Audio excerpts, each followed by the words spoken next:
علمی طور پر ایک صاحب علم مسلمان کو جن جن چیزوں کی ضرورت ہو سکتی ہے ان میں ایک ہے اپنے حق کو پہچاننا اور جو بھی دنیا میں باطل ہے اس باطل کے بطلان کو سمجھنا. حفاظت دین کے عنوان کا تقاضا بھی یہ ہے اور اپنے دین پر انشراح کے ساتھ مطمئن ہو کر ایمانی اور عملی اعتبار سے زندگی گزارنے کا تقاضا بھی یہ ہے کہ آدمی اس کی معرفت رکھتا ہو کہ جس دین سے ہم وابستہ ہیں اس کی حقانیت کیا ہے اور جس کو ہم باطل سمجھتے ہیں وہ باطل کیوں ہے. کل بعد مغرب مولانا نے جو گفتگو کی جب تک وہ تشریف لائیں گے تب تک انہی باتوں کو میں دوسرے لفظوں میں عرض کرنا چاہوں گا. دنیا کا ہر مذہب یہ سمجھتا ہے اور سمجھنے کا حق ہے کہ ہم حق پر ہیں. ہر مذہب کے ذمہ داروں کا دعویٰ بھی ہونا بھی چاہیے کہ ہمارا مذہب سچا ہے.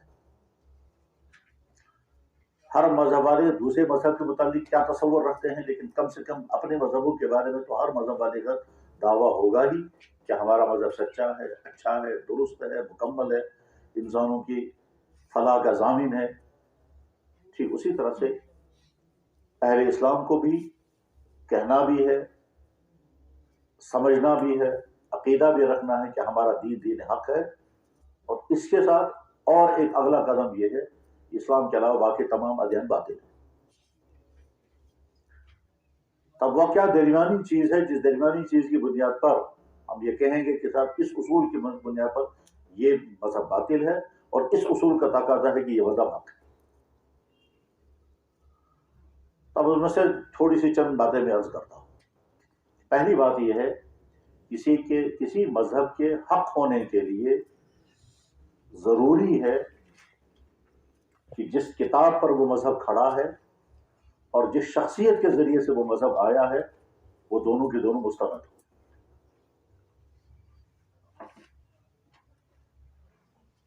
جس مذہب کا بھی ہم جائزہ لیں گے اس مذہب کے لانے والے شخص اور اس مذہب کی بنیاد جو کتاب بنتی ہے ان دونوں کا صحیح ہونا ضروری ہے.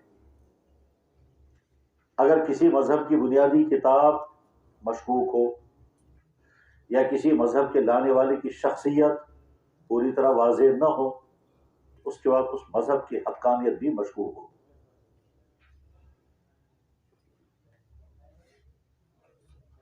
سمجھ میں یہ آتا ہے کہ یہ اصول قطعی ہے، ناقابل انکار ہے اور ہر ایک کو ماننا ہوگا. میں پھر یادہ کرتا ہوں ہر مذہب کی بنیاد یا تو کتاب ہوگی یا شخص ہوگا. جس کتاب پر مذہب کی بنیاد ہے وہ کتاب مستند ہونا ضروری ہے. جس شخصیت کے ذریعے سے مذہب آیا ہے وہ شخصیت مشکوک نہیں ہونی چاہیے. تیسرے، ہر مذہب اپنی اصل حالت میں ہو جس حالت میں وہ مذہب پیش کیا گیا ہے. اگر مذہب اپنی اصل حالت میں نہیں ہے تو اس مذہب کی حقانیت مشکوک ہو جائے گی. تو اس طرح سے 3 اصول ہو گئے. مذہب جس کتاب پر قائم ہے، جو کتاب جس مذہب کی اساس ہے وہ کتاب محفوظ ہو، غیر محرف ہو، غیر مشکوک ہو، اور جس شخصیت کے ذریعے سے مذہب لایا گیا وہ شخصیت مستند ہو، وہ شخصیت مشکوک نہ ہو.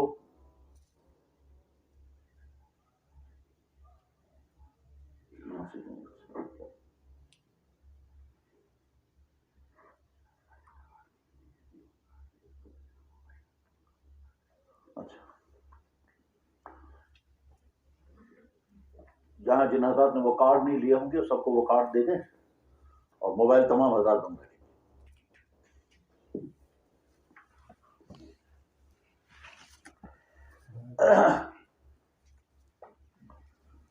اب ہم پہلا اصول لیتے ہیں.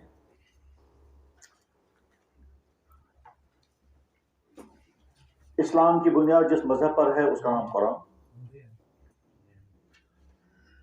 عیسائیت کی مذہب جس مذہب پر بنیاد جس کتاب پر ہے اس کا نام انجیل.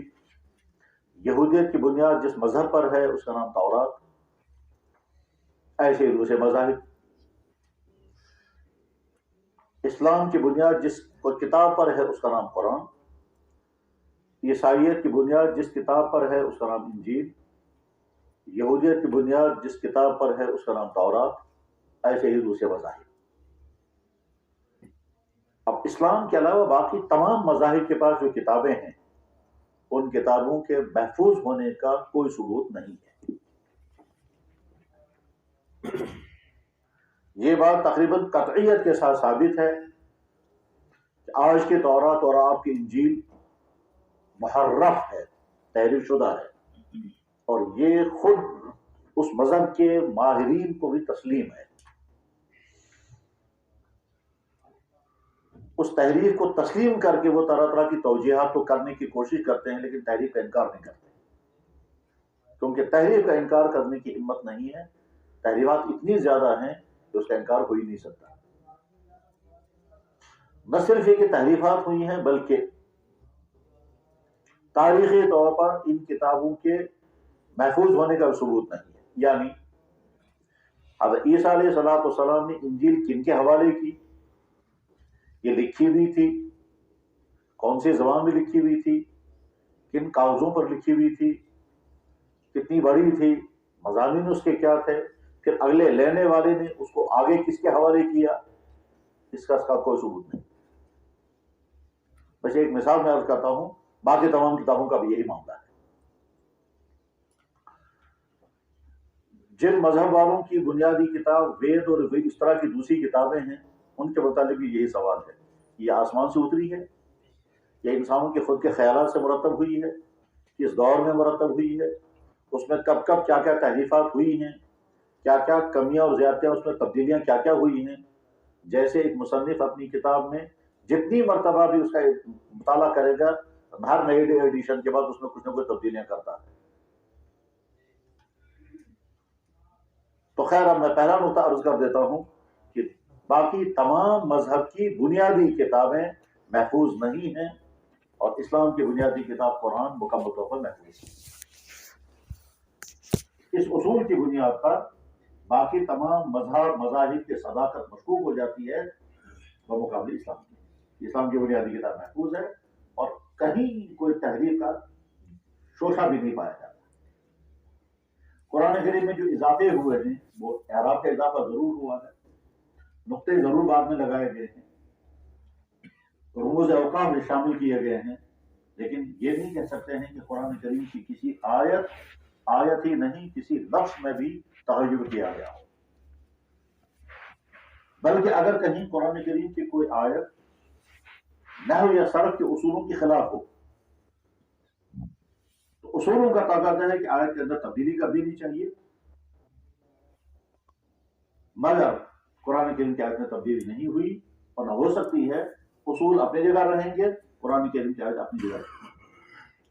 اس پر دوسری توجیہات کچھ بھی کی جائے لیکن گویا قرآن کو گرامر کی تابع نہیں بنایا جائے گا کیونکہ وہ اللہ کی طرف سے نازل کتاب ہے.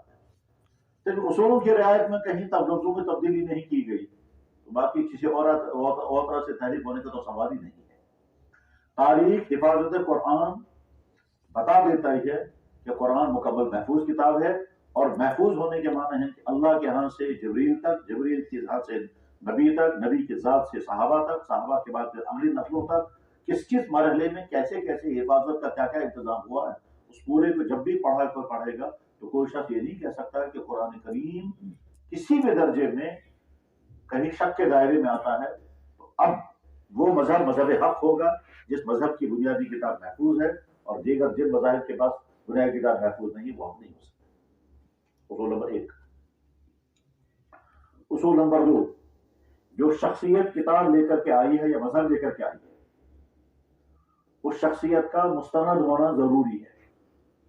اس میں کوئی شک نہیں کہ حضرت موسیٰ علیہ السلام اور حضرت عیسیٰ علیہ السلام کی شخصیت مستند ہے کیونکہ قرآن سے ثابت ہے.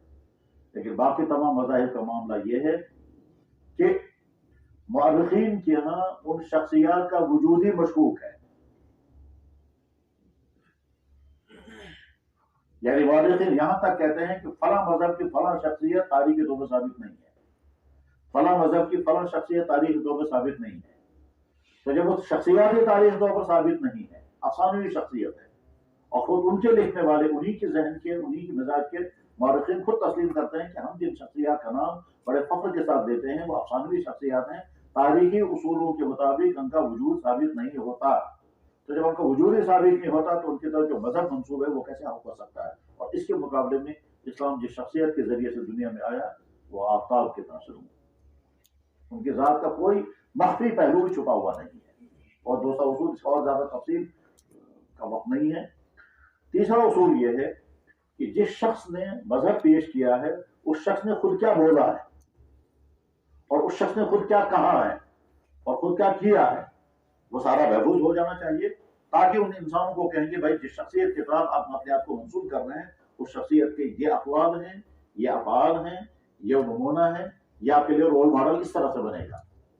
تو نہ حضرت موسیٰ علیہ السلام، نہ حضرت عیسیٰ علیہ السلام، نہ باقی تمام مذہبوں کی شخصیت کسی کی زندگی اور ان کے اقوال و افعال و حرکات و سکنات محفوظ نہیں ہے. اس میں استثناء اگر ہے تو صرف جناب رسول اکرم صلی اللہ علیہ وسلم کا ہے کہ آپ کی ایک ایک چیز محفوظ ہے، حتیٰ کہ تنہائیوں میں، حتیٰ کہ نجی زندگی میں جو کچھ آپ نے کیا ہے وہ سارا بھی محفوظ ہے. حتیٰ کہ وہ چیزیں کہ جو دوسرے انسانوں کے ہاں چھپائی جاتی ہیں، لیکن آپ علیہ السلام کی ذات اقدس کے ساتھ جڑی ہوئی جو بھی چیز ہے اس کو بھی ازواج مطہرات نے امت کے حوالے کر دیا، یہ جان کر کے یہ نبی کا عمل ہے اور یہ اگرچہ ہمارا ذات کے ساتھ معاملہ تھا مگر ہمیں امت کے حوالے کر دینا چاہیے تھا کہ امت اس کو اپنے لیے نمونہ بنا سکے. آپ حضرت اہل علم ہے کہ حضرت عائشہ صدیقہ رضی اللہ عنہ کا یہ ارشاد شاید ذہن میں ہوگا. حضرت عائشہ رضی اللہ عنہ فرماتی ہیں کہ اذا التقى الختام والختان وجب الغسل، آگے فرماتے فعلته انا ورسول اللہ صلی اللہ علیہ وسلم. یہ فعلت انا ورسول اللہ، یہ تو حضرت عائشہ کا بہت بڑا احسان ہے کہ اپنے ذاتی عمل کو وہ مجھ کے سامنے لا رہی ہیں اس لیے تاکہ تمہارے سامنے نمونہ آ جائے. تو جس نبی کے ذات اقدس کے پرائیویٹ معاملات بھی اس طرح سے محفوظ ہوں، اس نبی کی باقی باتیں کیسے غیر محفوظ ہوتے ہیں؟ تو اس لیے سچا مذہب وہی ہوگا جس مذہب کے لانے والے کے تمام ارشادات، اقوال، افعال، حرکات، سکنات، حتیٰ کہ جو چیزیں عمل میں لانے والی نہیں ہیں وہ بھی محفوظ ہیں. حضرت عبداللہ بن عباس کہتے ہیں کہ اللہ کے نبی علیہ السلام نے آرام فرمایا سمیع تو غطیت ہوں، میں نے آپ کے خراٹے سنے. تو ظاہر ہے خراٹوں پر عمل کرنے کی چیز تو نہیں ہے لیکن آپ کی یہ چیز بھی محفوظ ہے. اصول نمبر 3، یعنی دوسری قوموں کے پاس حدیث کی دولت نہیں ہے، اسلام کے پاس حدیث کی دولت ہے. وہ مذہب کیسے آپ ہو سکتے ہیں؟ ایک یہودی اگر یہ چاہے گا کہ میں حضرت موسیٰ علیہ السلام کے کھانے کے طرح سے میں کھانا کھایا کروں گا اور جو وہ کھاتے تھے، جس طرح سے وہ کھاتے تھے، جس نشیب کے ساتھ کھاتے تھے، وہ سب ایک بات جو ان کے پاس محفوظ نہیں ہے. اس کے مقابلے میں ہم کھانے کی 20 سنتیں سناتے ہیں. ہمارے بزرگوں میں سے ایک ہیں، وہ کہیں یورپ میں کسی جگہ پر تھے جہاں مختلف مذاہب کے لوگ تھے. تو ایک دفعہ انہوں نے کہا کہ بھائی آج ہم ایک کام کریں گے، کھانا ہی ہے دوپہر کو، تو تمام لوگ اپنے نبیوں کے کھانے کے طریقے بیان کر دیں، اس کے بعد ہم ان کو فالو کریں گے، ہم اسی طرح سے کھائیں گے، ہمیں سمجھیں گے اس نبی نے اس طرح سے کھایا تھا، وہ کریں گے اسے. تو سب نے کہا ہمارے پاس نہیں ہے. انہوں نے کہا میں سناتا ہوں ہمارے نبی نے کیا کیا کہا کھانے کے بارے میں. یہ کہا اس طرح کھاؤ، اس طرح کھاؤ، ہاتھ دھو کر کھاؤ، دسترخوان بچھاؤ، بسم اللہ پڑھو، تیل لگا کر کے مت کھاؤ. 20 سنتیں سنائیں. غرض ہے کہ وہ مذہب سچا نہیں ہو سکتا جس مذہب کے لانے والے کے ارشادات و اقوال محفوظ نہیں ہیں، اور اگر وہ مذہب ہو تو اس پر عمل کیسے کریں گے؟ تو آئی نہیں. اور اس کے مقابلے میں اسلام دین حق ہے. فی الحال یہ 3 اصول کیونکہ وقت ہو گیا ہے، تو پھر آگے کسی وقت میں اگر اور موقع ہو تو انشاءاللہ اس پر پھر گفتگو. اب مولانا تشریف لائے ہیں، انشاءاللہ یہ اپنا جو مضمون